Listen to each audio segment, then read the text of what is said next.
ఆఫీస్కి వెళ్తున్నానని ఇంటినుంచి బయలుదేరిన ఆకాష్ సముద్రం ఒడ్డున ఉన్న ఒక రాయి మీద కూర్చుని పల్లీలు తింటూ ఉంటాడు. అతని పక్కనే ఆఫీస్ బ్యాగ్, ఆ బ్యాగ్ మీద సెల్ ఫోన్ ఉన్నాయి. సెల్ ఫోన్ రింగ్ అయింది. ఆకాష్ చూశాడు. విజయ్ కాలింగ్ అని పడింది. రిసీవ్ చేసుకున్నాడు.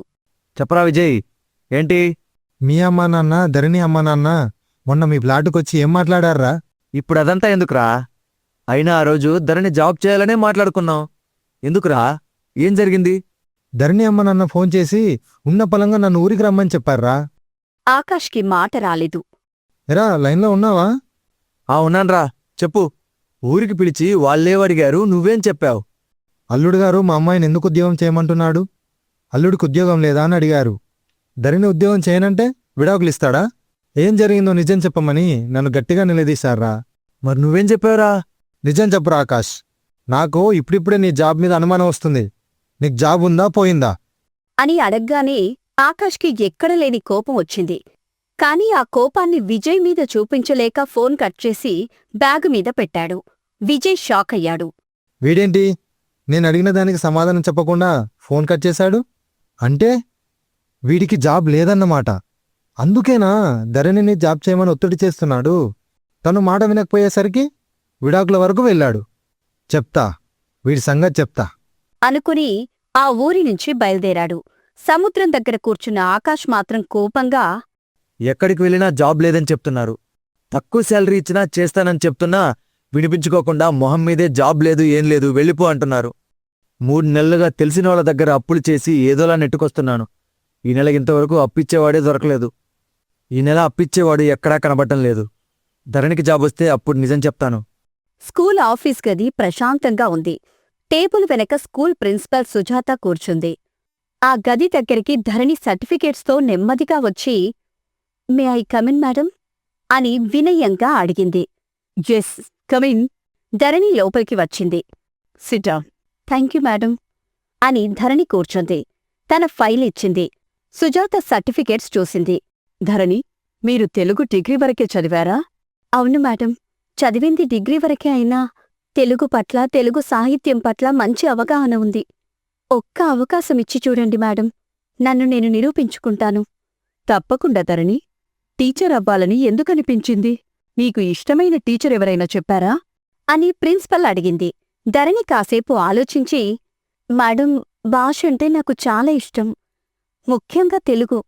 పిల్లలకు భాషను ప్రేమగా నేర్పితే వాళ్లు కూడా దాన్ని ఆస్వాదిస్తారు. అందుకే టీచర్ కావాలని అనిపించింది. నాకిష్టమైన టీచర్ అంటూ తనకి ఇష్టమైన టీచర్ గురించి చెప్పడం మొదలుపెట్టింది. విజయ్ లలితతో ఫోన్ మాట్లాడుతూ, లలిత, ధరణి ఎక్కడుంది? ఇంటర్వ్యూలో ఉంది విజయ్. ఏం జరిగింది? నేనొక పని చెప్తాను, చేస్తావా? ఆకాష్ ఆఫీస్ వరకు వెళ్ళి అతని జాబ్ ఉన్నదీ లేంది తెలుసుకోవాలా అని లలిత అడగ్గానే విజయ్ ఆశ్చర్యపోయాడు. అంటే ఆకాష్కి జాబ్ పోయిందన్నమాట. ఇప్పుడు పోవడం కాదు, పోయి 3 నెలలయింది. బెస్ట్ ఫ్రెండ్స్ అని చెప్పుకుంటారు. ఈ విషయం కూడా తెలీదా నీకు అని అడిగింది. విజయ్ ఫోన్ పెట్టేశాడు. ధరణి చెప్పింది విని ప్రిన్సిపల్ సంతోషపడింది. ఈ కాలంలో పిల్లలు తెలుగు కంటే ఇంగ్లీష్ మీద ఎక్కువ దృష్టి పెడుతున్నారు. అప్పుడు మీరు తెలుగు మీద ఎలా ఆసక్తి పెంచుతారు అని ప్రిన్సిపల్ అడిగింది. ధరణి చిరునవ్వుతో, కథల ద్వారా మేడం. చిన్న కథలు, పద్యాలు, ఆటల ద్వారా నేర్పితే పిల్లలు త్వరగా నేర్చుకుంటారు. భాష బోరింగ్ కాదు, ఆసక్తికరంగా ఉంటుందని వాళ్ళకి చూపిస్తాను అని చెప్పిన మాటల మీద ప్రిన్సిపల్కి ఆసక్తి కలిగింది. ఒక చిన్న పద్యం చెప్పగలరా? పిల్లలకు ఎలా చెప్తారో అలాగే. ధరణి కొంచెం ధైర్యం తెచ్చుకొని, దేశమును ప్రేమించుమన్నా, మంచి అన్నది పెంచుమన్నా అని పాడింది. ఆమె స్వరం స్పష్టంగా మృదువుగా ఉంది. గదిలో ఒక క్షణం నిశ్శబ్దం ఏర్పడింది. చాలా బావుంది. మీ మాటల్లో స్పష్టత ఉంది. మీకు టీచింగ్ అనుభవం ఏమైనా ఉందా? 1 సంవత్సరం ట్యూషన్ చెప్పాను మేడం. అలాగే ఒక చిన్న స్కూల్లో పార్ట్ టైంగా కూడా బోధించాను. మా స్కూల్లో టీచర్ అనేది కేవలం పాఠాలు చెప్పేవాళ్లు కాదు, పిల్లలకు మార్గం చూపేవాళ్లు. ఆ బాధ్యత తీసుకోగలరా? తప్పకుండా మేడం. పిల్లలు నేర్చుకోవడంలో ఆనందం పొందేలా చేయటం నా లక్ష్యం. ఆ బాధ్యతని నేను తీసుకుంటాను. ధరణి, మీలో ఆత్మవిశ్వాసం ఉంది. మాకు మీలాంటి టీచర్ అవసరం ఉంది. మేము మీకు 2 రోజుల్లో సమాచారమిస్తాం. అని ప్రిన్సిపల్ చెప్పింది. ధరణి లేచి నిలబడి, థాంక్యూ మేడం, ఈ అవకాశం ఇచ్చినందుకు చాలా సంతోషంగా ఉంది అని చెప్పి వెళ్ళిపోయింది. ఆ రాత్రి అరవింద్ ఇంటికి వచ్చాడు. అతని కళ్ళల్లో అలసట స్పష్టంగా ధరణికి కనిపించింది. తనలో తను బలాదూరుగా ఎక్కడెక్కడ తిరిగొస్తున్నాడో ఏమో కాని బాగా అలసిపోయినట్టు కనిపిస్తున్నాడు. ఉదయం చూసిన లెటర్ గురించి ఇప్పుడు అడగడం అంత మంచిది కాదు. ఉదయం లేచిన తర్వాత అడుగుతాను అని అనుకుంది. ఆకాష్ మాత్రం ధరణిని చూడగానే తినడం గురించి అడగలేదు, జాబ్ గురించి అడిగాడు. అప్పుడు కోపం వచ్చింది. ధరణి, నువ్వు వెళ్ళిన ఇంటర్వ్యూ ఏమైంది? తర్వాత మాట్లాడుకుందాం ఆకాష్. ముందుగా వెళ్ళి స్నానం చేసిరా, తిందాం. ఎప్పుడు తిండి గురించేనా ధరణి? నేనడిగిన దానికి సమాధానం చెప్పు. నువ్వు వెళ్ళిన ఇంటర్వ్యూ ఏమైంది? జాబ్ వచ్చిందా లేదా?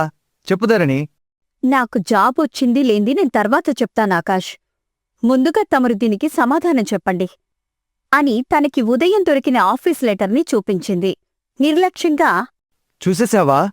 జాబ్ పోయిందని, నాకెక్కడా జాబ్ దొరకడం లేదని, కనీసం నువ్వైనా జాబ్ తెచ్చుకుంటే మన జీవితాలు బావుంటాయని ప్రేమగా కాకపోయినా క్యాజువల్గా చెప్పినా నేను అర్థం చేసుకునేదాన్ని కదా ఆకాష్. ఆకాష్ మౌనంగా ఉన్నాడు. నీకు జాబ్ లేదనే బాధని, ఒత్తిడిని నీలో నువ్వే దాచుకొని మదనపడుతూ నన్ను సరిగ్గా పట్టించుకోకుండా విడాకుల వరకు తీసుకొచ్చావు. ఇదే నిజాన్ని చెప్తే నేను అర్థం చేసుకుని జాబ్కి వెళ్లేదాని కదా. అప్పుడు మనం ఇంత బాధపడేవాళ్లం కాదు. ఆకాష్ మౌనంగా తల వంచాడు. ఎప్పుడైనా మాట్లాడాకాష్. నిన్ను బాధపెట్టకూడదనుకున్నాను. నీ భవిష్యత్తు సేఫ్గా ఉండాలనుకున్నాను. అందుకే నిన్ను జాబ్ చేయమని ఫోర్స్ చేశాను. ఆ మాట విన్న ధరణి కళ్ళల్లో కన్నీళ్ళొచ్చాయి. తన అనుమానాలు, తన కోపం అన్నీ ఎంత చిన్నవో అర్థమైంది. మనకిష్టమైన వ్యక్తిమీద ఎంత ప్రేమున్నప్పటికీ కొన్ని సందర్భాల్లో ఆ వ్యక్తి మనసు, నడక, మాట్లాడే తీరు ఎందుకన్నది అర్థం కాదు. నీ విషయంలో నాకు అదే జరిగిందాకాష్. డబ్బు ఖర్చు పెట్టలేని ప్రియుణ్ణి, భార్యని పోషించలేని భర్తని మీ ఆడవాళ్లు ఎంత చులకనగా చూస్తారో, హేళన చేస్తారో నేను నా కళ్ళారా చూశాను. అయితే నీ ధరణి కూడా అంతే అనుకున్నావా ఆకాష్? ఇంకా నీకర్థం కాలేదా ధరణి? నేను నీకు అండగా ఉండాల్సింది, కాని నేను నీకు విడాకుల కాగితాల మీద సంతకం పెట్టేశాను. సారీ ఆకాష్. లేదు ధరణి, నేను మనసారా ప్రేమించిన ధరణి ఏంటో తెలిసి కూడా నేను నా జాబ్ పోయిందన్న నిజాన్ని దాచిపెట్టి జాబ్ తెచ్చుకోమని నీకు ఎంతో నరకం చూపించాను అని చెప్పి ధరణి చేతులను తీసుకుని ముద్దు పెట్టుకున్నాడు. ధరణికి ఎంతో సంతోషమేసింది. ఆకలి, దాహం అన్నింటినీ మరిచి కబుర్లు చెప్పుకుంటూ ఉంటారు. అలా ఆ రాత్రి ఆనందంగా గడిచింది. మరుసటి రోజున ఇద్దరూ లాయర్ దగ్గరికి వెళ్లారు. ఏవాలోచిస్తున్నారు? మాకు విడాకులొద్దు లాయర్గారు. మేము బతికినంతకాలం కలిసిమెలిసి ఉండాలని ఆశపడుతున్నాం. అందుకు తగిన విధంగా మా జీవితాలని ప్లాన్ చేసుకుంటాం. అవును లాయర్ గారు, ధరణి ఎంత గొప్పదో నేను తెలుసుకున్నాను. మాకు విడాకులొద్దు. చాలా మంచి నిర్ణయం తీసుకున్నారు. ఉంటాం సార్. అపోహలతో జీవితం నాశనం చేయకూడదని నేర్చుకున్నాను సార్. నువ్వు చాలా తెలివైన దానివి ధరణి. నిజం తెలుసుకున్న తర్వాత నా కుటుంబాన్ని కాపాడుకోవాలని నిర్ణయించుకున్నాను. ఇక నుంచి నా భర్తని కాపాడుకుంటూ ఉంటాను. చాలా థాంక్స్ సార్. వెళ్తాం అని చెప్పి ధరణి, ఆకాష్లో బయటికొచ్చారు. బయట ఉన్న విజయ్, లలితలు సంతోషపడ్డారు. 2 రోజుల తర్వాత ఆకాష్ కిచెన్లో కూరగాయలు కట్ చేస్తుండగా ధరణి రెడీ అయి స్కూలుకి వెళ్ళింది. ఇక అప్పట్నుంచి వాళ్ళిద్దరి మధ్యలో విడాకుల మాట అన్నది రాలేదు. కలిసిమెలిసి సంతోషంగా కాపురం చేసుకుంటూ జీవించడం